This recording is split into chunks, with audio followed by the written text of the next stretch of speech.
should be a real test of his mettle. And while Marshall tries to keep United at bay, Charlie Nicholas is chasing the 2 goals, which will see him join an elite band of players who've scored 100 goals in the Premier Division. Charlie scored his 100th goal in all competitions for Celtic against United at Parkhead in October. The referee is Joe Timmins from Musselburgh. Well, an unusual sight here this afternoon. The covered enclosure has been demolished. It means the crowd is down to about 11,500. Dundee United refurbishing Tannadice. So Ferreira and Jackson get the 67th Premier League game between these sides underway. Celtic have won 29, United 21, and 16 of the matches have been drawn. The first meeting, in fact, way back in September 1975, when goals by Kenny Dalglish and Roddy MacDonald gave Celtic a 2-1 win at Parkhead. Graham Payne scored for United. Well, this season has seen 12 goals from the 2 fixtures. Traditionally, it does produce a lot of goals. And here's Charlie Nicholas in possession. Nicholas trying the shot there, but no real power in it to worry Guido van de Kamp. Nicholas obviously in goal-hungry mood. He's already scored 3 against United this season.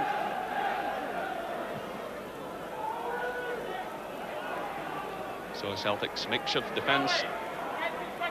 Just watching carefully there as the ball goes back to Gordon Marshall. Chris Morris back in the side this afternoon. He was a substitute against Airdrie a couple of weeks ago. John Clark conceding the throw-in to Celtic.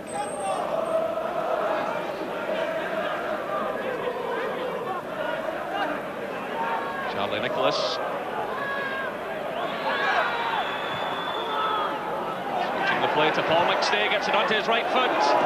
Not a bad effort from the Celtic captain. Paul McStay has 3 goals to his credit. This is his 14th game in succession this afternoon. He missed the beginning of the season because of injury. It was Nicholas switching the ball into his path. He had a look up and blasted the ball forward, and it had Van de Kamp scrambling across his goal.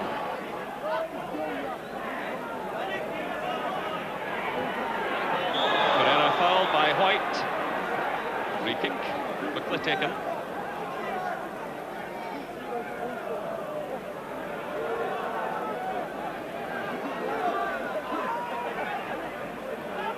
It's Van der Hoorn.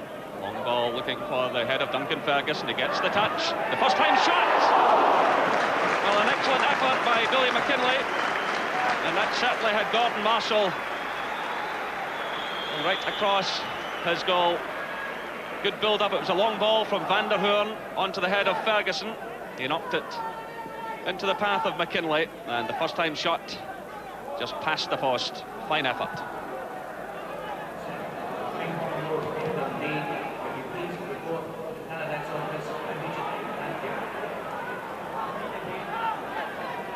Charlie Nicholas through for Coyne, who's onside. Chance on for Tommy Coyne. Good save by Guido van de Kamp. Well, that was excellent goalkeeping. Tommy Coyne racing clear in goal. He was certainly onside. The United defenders looking out towards the linesman, but he had been played onside. Well, Guido van de Kamp, some excellent work there. Just £40,000 he cost from Nijmegen.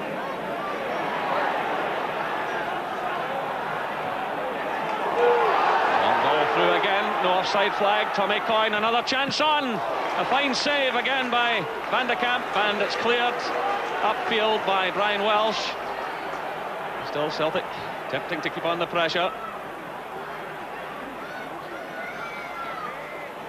Darren Jackson now stepping in for Dundee United. To John Clark.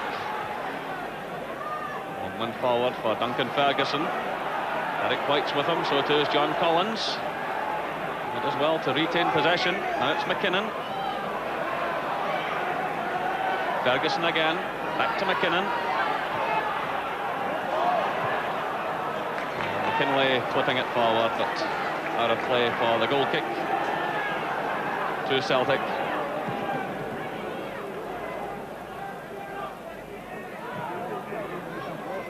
Darren Jackson for United. He's fouled by John Collins.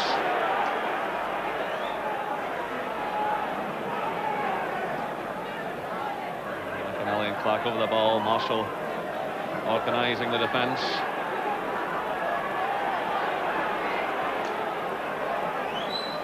So it's Van der Hoorn driving it forward. And an excellent save by Gordon Marshall. Well, Freddie Van der Hoorn still looking for his first goal of the season. It looked as though John Clark might hit it. He can certainly whack them from that range. And then it was the Dutchman who fired it right through the defensive wall. And that was an excellent save by Gordon Marshall.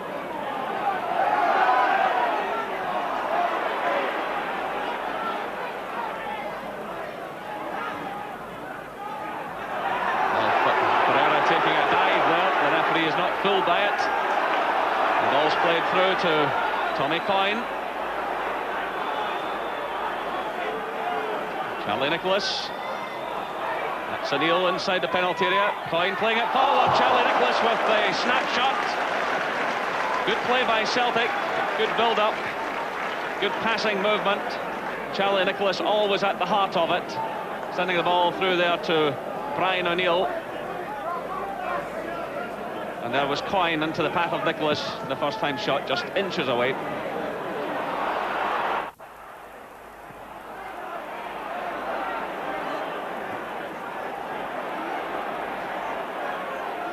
Aaron Jackson finding Billy McKinlay. United with plenty of players forward. Good chip by McKinlay. Well read by Gordon Marshall. Excellent build-up by Dundee United and some inventive play by Billy McKinlay, stepping away from John Collins. And that might just have caught the goalkeeper had he not been alert.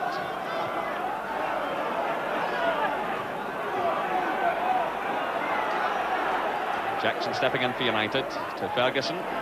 Challenged though by McNally. And ball forward for Cascarino. Right across the face of goal, and Tommy Coyne, another chance for the Celtic striker. Well, he might easily have had a hat-trick in this first half. This was good play by Cascarino looking up. He saw Coyne coming in at the far side. He wasn't picked up by the United defence.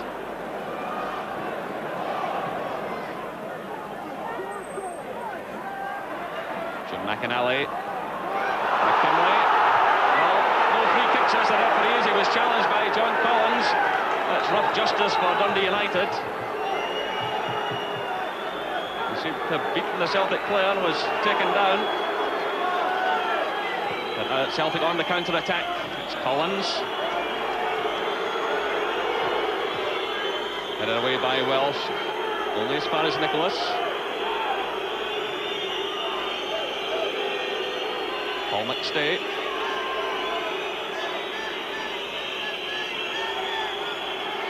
Collins to Morris. Tommy Coyne back to Chris Morris. A chance on for Celtic. And the ball goes off the post into the back of the net.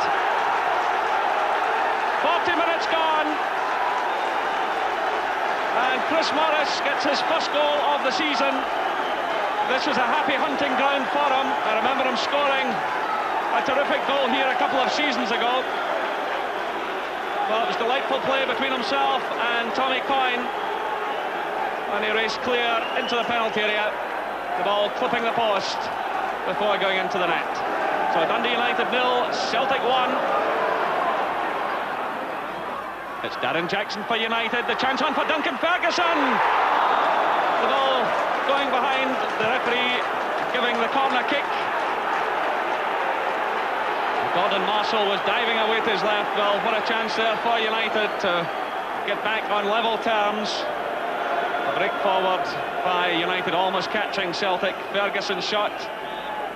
Well, it didn't appear as though Marshall got a hand away. And there's been a substitution by Dundee United. 18-year-old Andy McLaren coming in for Victor Ferreira, who was booked just before half-time. Recently signed from Rangers Amateur Boys Club.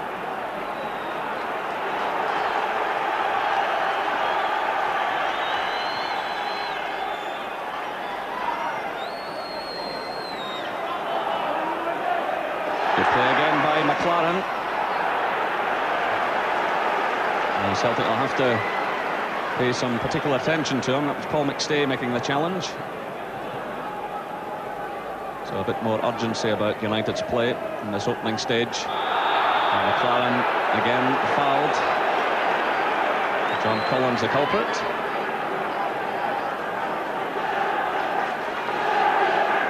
Again it's McKinlay to take it. Right across the face of goal. Welsh is in there. Brian Welsh. Well, he started just his second game of the season this afternoon. And he sends the header into the back of the net. 48 minutes gone. United grab the equaliser. It was Billy McKinlay's free kick after McLaren had been fouled by Collins. Marshall hesitating there, and a powerful header into the back of the net. So what an afternoon for Brian Welsh, just like Chris Morris, having to battle his way back into the side. It's now Dundee United 1, Celtic 1. Nicholas sending the ball through, but the offside flag is up against Tommy Coyne.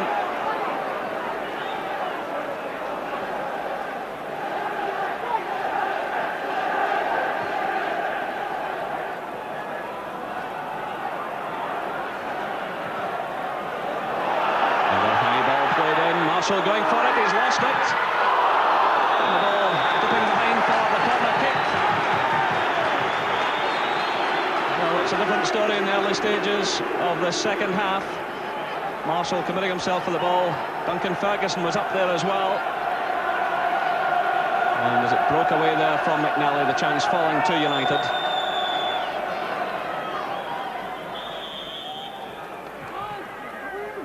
The header goes in.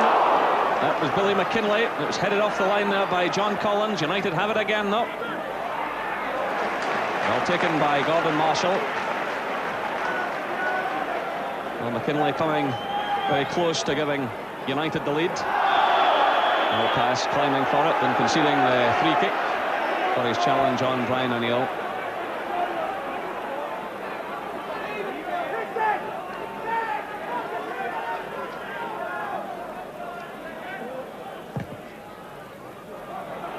McNally's free kick headed on by Cascarino. United defence at full stretch.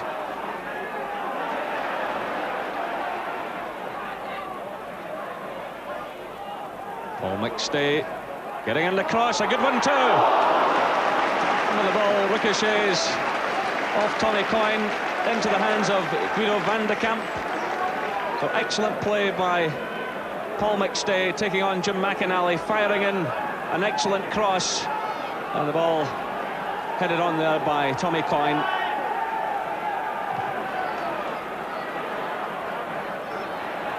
McLaren again being pursued by Collins. He's got support from Bowman. A disappointing cross.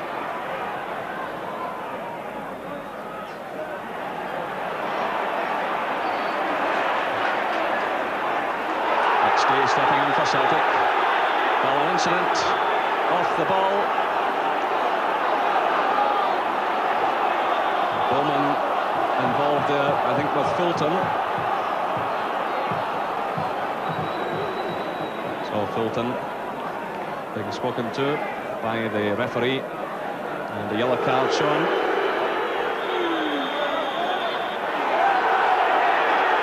And Dave Bowman, the United substitute, being called over.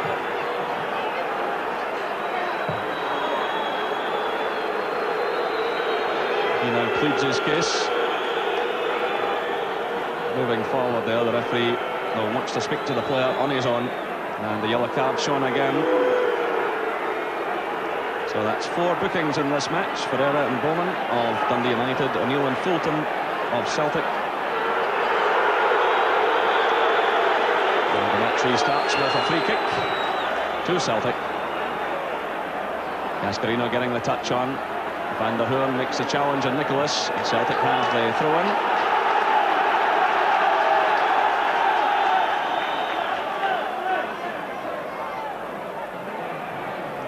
Nicholas, Coyne getting the touch, O'Neill off the face of the ball.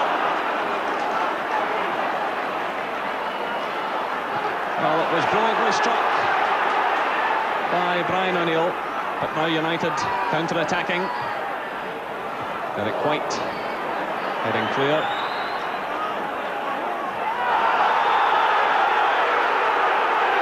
And a small pass taken out of the play by Brian O'Neill. They better be careful, having already been booked. Not a small pass. In fairness to him, made nothing of it.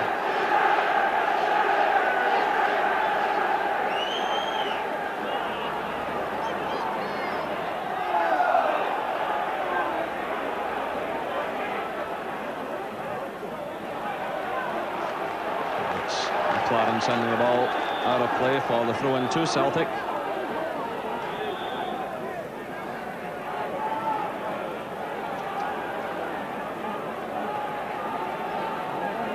Dundee United have placed balls all around the track side today, and every time they get into that enclosure where work's going on, it just takes too long to retrieve it. At least some flow has been kept to the game.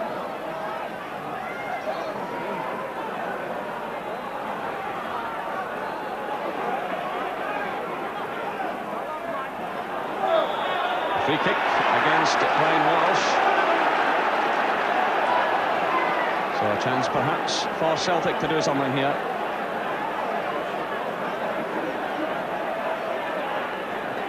Guido van de Kamp organising the defensive wall. And driven forward by Nicholas, it breaks to Collins. Here's Paul McStay. Oh, wonderful save by Guido van de Kamp. It was a tremendous strike by the Celtic captain.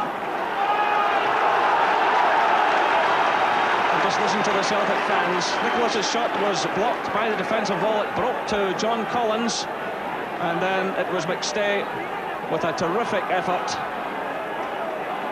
And just look at that for a save. Magnificent. Here comes a ball again. Malpass getting the nearest touch to it. And a complete miskick there by McNally.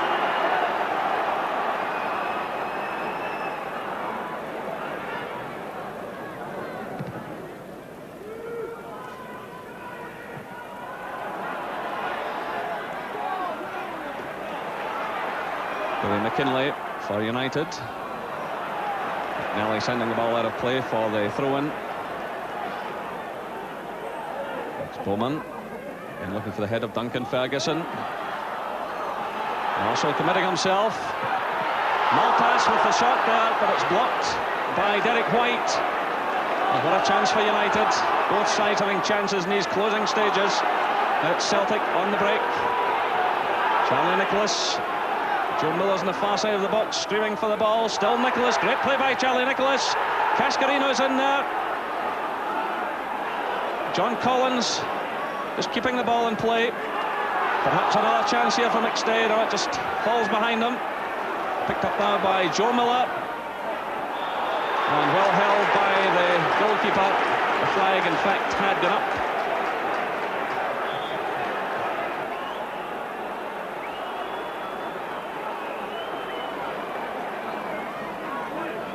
So we're now into injury time. The ball runs out of play for the throw-in to Dundee United.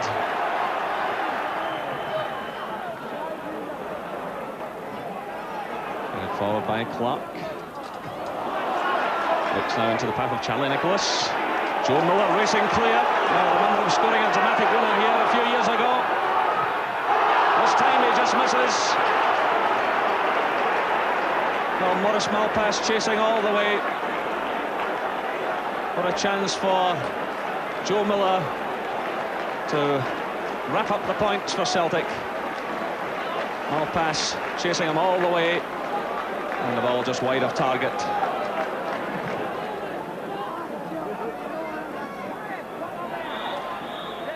There goes the final whistle. So a hard-fought match. Celtic will be delighted with the point. The final score here at Tannadice: Dundee United 1, Celtic 1. Well, Brian, it was a good day all round for the comeback men. A goal for Chris Morris and a goal for yourself. Yeah, that's right, and just good to be back and good to get a goal. You were out of the side for a long, long time because of injury. Yeah, well, I picked up another injury against Airdrie a couple of weeks ago. Before that, I'd been injured in Morris Malpass testimonial, and I've managed 6 or 7 reserve games all season, so it's just good to be back. And you're encouraged, obviously, to get forward for all the set pieces. Yeah, well, I'm always encouraged. I take a bit of ribbon. I've not scored many goals for set pieces, but it's just good to get a goal today. Well, Chris, a great way to come back into the team, scoring a goal. Yeah, it's been a few weeks since I've had a full match in the first team, so it's nice to get back and score a goal like that. I'm quite happy. Now, you came here today with quite a number of players missing. I suppose you're happy with a point, although you did have chances to clinch the game. I suppose so, yeah. I mean, at the start of the season, if you say you would take three out of 4 points at Tannadice, you'd be pleased with that. So to say we had to shuffle around and make a few changes, it shows well for the spirit of the boys. And I suppose, really, it was a good point for us in the end. Gordon, I must say I enjoyed the game. Both teams attempted to play good football throughout.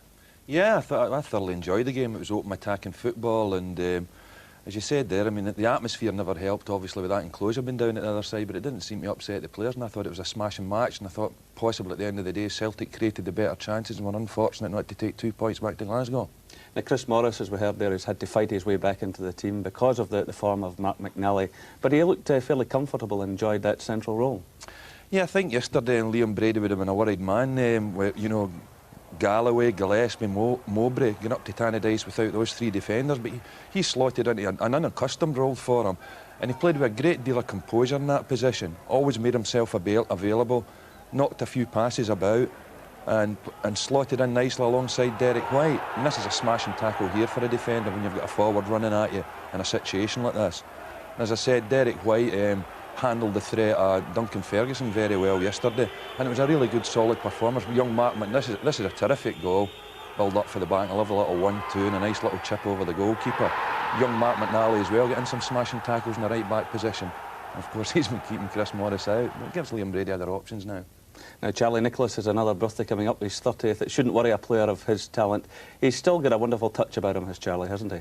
Yeah, when Charlie Nicholas is playing in a game, I always look forward to seeing Charlie, and he's been a very popular player at every club that he's played with, and it's easy to see why. I mean, he does things with the ball that just ordinary players can't do. Picking it up in quite a lot of deep positions yesterday, and I think Charlie Nicholas will be, with the right players round about him, could slot in very comfortably into a midfield role. And there's always a chance. I mean, there's a lot to play for players this season with Sweden coming up and the European Championship. And if Charlie Nicholas keeps scoring goals, and this was a great little move yesterday, if he keeps scoring goals and playing the way he is, well, who knows, he might make the squad to Sweden.